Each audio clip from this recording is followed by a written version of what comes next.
Oh my gosh. Y'all, I'm not even like an hour into the audiobook.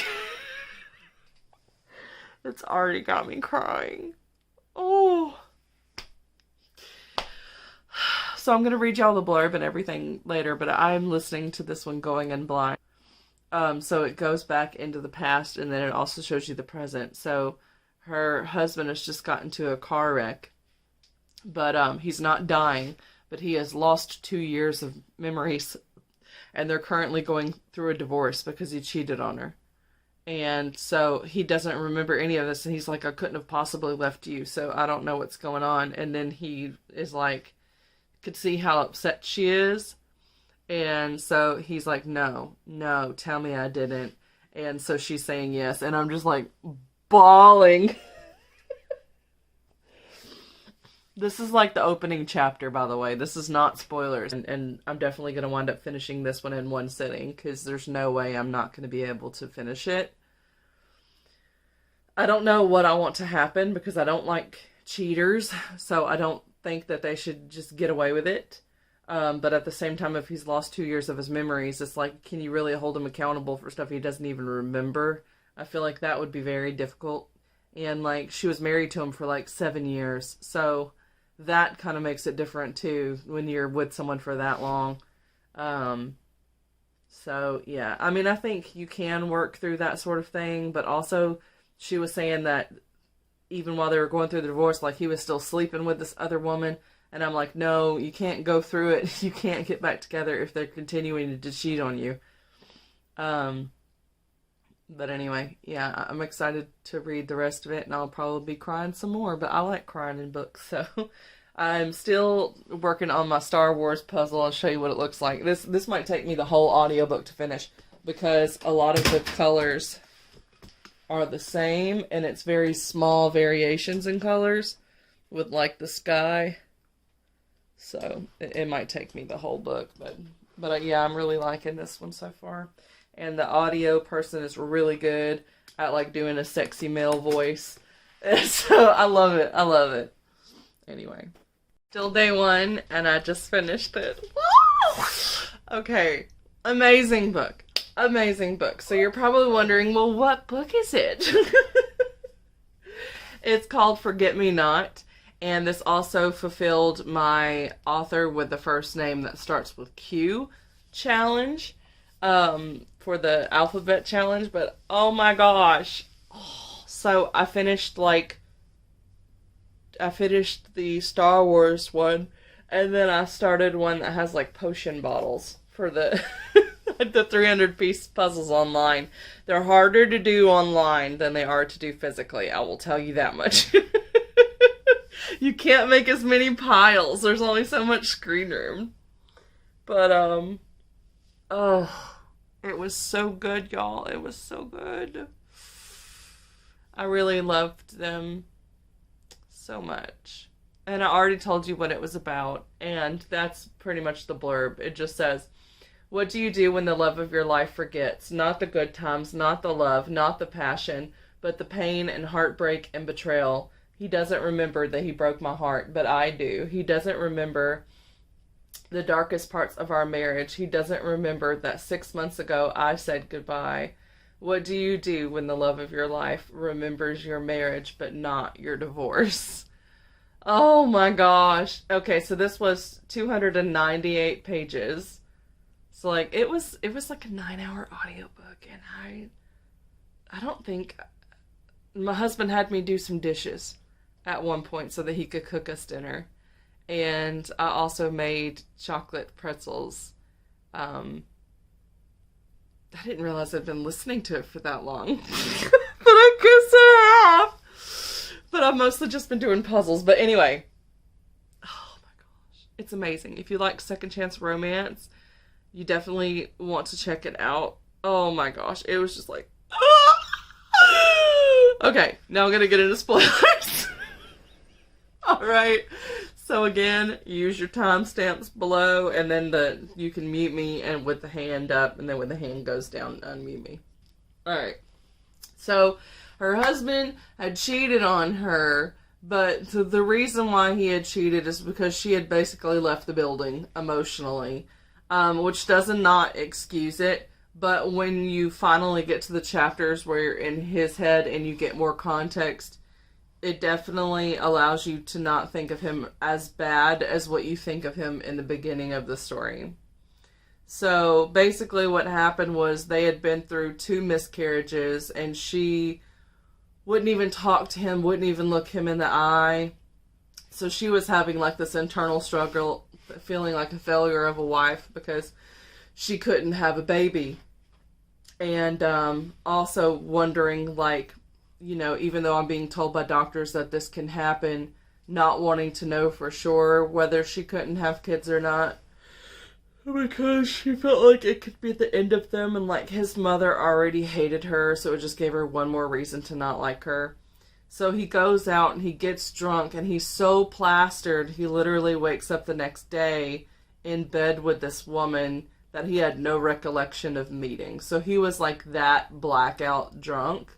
And then, of course, instant regret, and then he goes home and he tells the wife what he did right away. Which I think confessing it right away makes a lot... That's going to get you a lot further than lying about it and continuing it on. So it was like the one-time thing. And then the wife immediately was like, we're getting divorced. It's over. And so they never got to try to work it out or anything like that. She was just like, it's over. And so then they're 6 months apart. And he is heartbroken because, like, this is his soulmate. This is the love of his life. He never meant to cheat on her. And he's disgusted with himself at the same time. But this other woman, this mistress woman, even, like, during the book, she is trying to get those claws in. And also he's lost his memory. And it's being made out that, like, they were, like, a couple. Like, they were living together. And, they were going to wind up getting married, and he had said I love you and all this other kind of stuff. It was just like waiting for the divorce to go through. All of that was lies. So that's what we hear in the beginning, because we're hearing it from the woman, because he doesn't have his memories. What we wind up finding out is that no, he did lean on her during the separation, and they did have sex 2 more times, but it was never a love thing. It was literally, I'm using you. But it was very upfront about, we are not in a relationship. I'm just using you because I'm miserable. And she kept trying to make it out to be more than it was, even though it was very clear that that was not what it was. And at the same time, our main girl, who was cheated on, then gets in a relationship with this other dude, and they also have sex. So honestly, they probably did it more than he wound up doing it with this other girl. So it's kind of like, well, who broke the vows first? Because, yeah, he went off and cheated and had sex with someone, but at the same time, she wasn't sticking it out with him. She didn't fight for it at all. He wanted to, like, go to therapy, and even before he cheated, he was trying to help her every way that he knew how to do it, and just nothing was working. Because she refused to do anything. She refused to go to therapy and try to get help. And so it's like, you just feel more sympathy, but also I really like it with when he was having memory issues where he couldn't remember stuff after the accident. He definitely was very adamant about, like, there's no excuse for that. There's nothing that could possibly excuse this. And she's like, I feel like you're me now. Like, we've reversed, because she has sympathy toward him because she realized that he doesn't have those memories. So she's sympathetic because this is like the man that she fell in love with.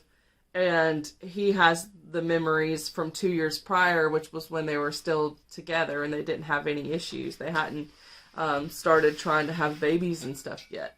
So I was just like, oh man, these characters, oh, they get you in the Honey Nut Filios. That's my best friend would say.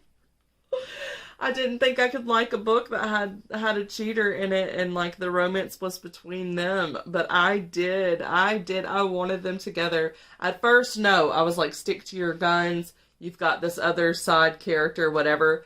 But you're getting like these little bitty flashbacks, but then you're also getting him without the memories, and you see just how good their marriage was before all the bad stuff happened. So then, you know, she's working through forgiving him, and then eventually he does get his memories back. And so that's when you find out what the reality was with him and this other girl. And even after they had been separated, he had like put in the will that everything went to her, and he wrote her this like love letter and everything, talking about like how he was sorry, and kind of like just that, you know, he knew that she might not ever be able to forgive him while he was living, but if he had passed away, maybe in death, the letter would give her comfort. And so she finds the letter and reads it. Oh my gosh. Also, this book has a lot of smut. I forgot to put that in the non-spoiler section, so I took my hand down. This book does have a lot of smut, even when there's not the smut happening. Just the descriptions that they use with describing how they are attracted to the other person is just off the charts. I cried in this book the one time when I filmed it, but I was crying throughout. There were several times where I was crying. I just really felt for these characters. So yeah, if you ever wanted to give a second chance romance a try, where it is following them after, like, the worst thing that you can do in marriage is to cheat, then that would be the one. But also content warning, not only for the, you know, the cheating, but that's in the beginning of the book. That's how it opens. And also content warnings for miscarriages. There's no graphic depictions. It's just conversations about it. So I know sometimes that makes a difference for people. You don't want to see it on the page, but it can be talked about. So just thought I would point that out. But yeah, amazing, amazing, amazing book.